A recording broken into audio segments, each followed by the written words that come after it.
Estamos de volta com o Band Cidade. Olha, neste mês o governo anunciou aumento da tarifa de energia elétrica, O reajuste levanta a discussão novamente sobre uma possível crise hídrica. E este é o assunto da nossa entrevista de sábado. Confira. No reajuste da tarifa de energia elétrica, a bandeira amarela, que foi a que teve maior aumento, passou de R$ 1,00 para R$ 1,50 a cada 100 kW consumidos. Isso foi necessário porque indica que a produção de energia está mais cara. Por isso, na nossa entrevista de sábado, eu vou conversar com o Wilson Cabral de Souza Júnior, que é especialista em recursos hídricos do ITA. Wilson, esse aumento no custo para gerar energia elétrica tem a ver com o nível dos reservatórios? A maior parte da energia elétrica gerada no Brasil é origem hidrelétrica, então é a partir de reservatórios, pequenos, maiores, enfim. E boa parte desses reservatórios também é utilizada para abastecimento de água nas cidades mais próximas desses. Então, quando o nível dos reservatórios abaixa, a gente tem uma menor capacidade, uma menor energia útil para converter em energia elétrica. Então, com isso, o nosso sistema de geração elétrico ele começa a entrar numa perspectiva de colapso. Para evitar que esse colapso venha, é que se trabalha com essas bandeiras tarifárias. Por quê? Porque quando diminui a geração hidrelétrica, a gente tem que colocar outra energia para funcionar. E isso hoje no Brasil é feito a partir de termoelétricas, de usinas termoelétricas, que tem um custo maior de geração. Então, eu deixo de produzir energia elétrica, porque está diminuindo o nível do reservatório, e tenho que aumentar a quantidade de energia termoelétrica produzida, que tem um custo maior. Por isso, esse custo maior vai para a tarifa. Qual a situação dos reservatórios do estado de São Paulo e aqui da região? Existem várias diferenças entre esses reservatórios. Então, a gente, por exemplo, na região, nós tivemos uma melhora no que a gente chama de reservatório equivalente, que compreende Paraibuna, Santa Branca, Jaguari. Nos últimos 4 meses, esse nível equivalente dos reservatórios subiu quase 40%. Então, a gente ainda não é uma situação muito boa, tranquila.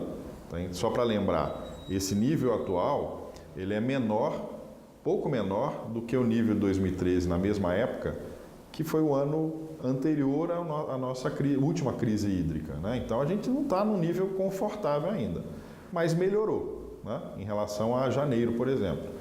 Agora, essa melhora houve aqui nesses reservatórios. Em outros reservatórios do país, muitos deles não tiveram essa melhora, então o nível vem caindo. E a gente vai entrar, possivelmente, vai entrar agora numa estação que é mais seca, que tende a ter menos chuva. Com isso, se os reservatórios estão no nível baixo, a tendência é que eles baixem mais ainda. Por isso é que a ANEEL trabalha com essa questão de bandeiras e aí houve um reajuste especificamente para as bandeiras amarela e vermelha. Isso indica, então, que depois da crise hídrica de 2014 ainda não houve uma recuperação total? Não houve e tudo depende não só de uma estação, das chuvas de uma estação. Depende de uma continuidade de um regime de chuvas. E que a gente tem visto nos últimos 5 anos, pelo menos, são chuvas abaixo da média histórica. Então, isso tem contribuído para que esses reservatórios não atinjam sua capacidade total, por exemplo, como já houve no passado. Para o nível dos reservatórios ficar satisfatório, o principal fator é a chuva ou existem outros fatores que acabam contribuindo para isso? Depende de 3 fatores, eu diria. Depende da demanda, ou seja, de como essa água sai. Depende do regime de operação dos reservatórios, porque o ONS, que é o Operador Nacional do Sistema Elétrico, e a Agência Nacional de Águas, elas entram num consenso para operar esses reservatórios. Porque esses reservatórios não são mais só para a produção de energia hidrelétrica. Eles também são para abastecimento de água, servem para a agricultura, servem para uma série de usos. Então, a demanda, o que você define como saída para atender esses usos, é um fator. O segundo é o fator chuvas na região, ou seja, chuvas que abastecem, têm a capacidade de abastecer esses reservatórios. E o terceiro são novos usos, novas retiradas. Por exemplo, a transposição da bacia do Jaguari, do reservatório Jaguari, para a região metropolitana de São Paulo. Isso é uma demanda recente. Então, e vejam, São Paulo, a região metropolitana de São Paulo teve um recuo em alguns dos seus reservatórios também. Então, sair daqui do sistema para abastecer outro sistema também é um ponto de crítica, é um ponto que vai contribuir para que o nível não fique também como no passado. Há risco de um novo período de racionamento? Assim como nós temos vivido nos últimos anos períodos de chuva abaixo da média, há uma tendência, os modelos climáticos têm apontado que nós vamos ter mais frequência de eventos extremos. Ou seja, eu posso ter mais eventos de seca crítica no futuro. E, eventualmente, também eu posso ter mais eventos extremos de muita chuva em curto espaço de tempo, que provoca danos, que tem inundação e assim por diante. Então, há uma tendência de que no futuro nós venhamos a vivenciar mais secas mais prolongadas, né, com tempos mais frequentes e também períodos de chuva muito concentrada em curto espaço de tempo. São os fenômenos da mudança climática. Como a gente pode se preparar para isso? A gente precisa tomar medidas agora, né? Eu diria, por exemplo, fora todas aquelas questões associadas a uso eficiente de água e de energia, também tem um outro detalhe.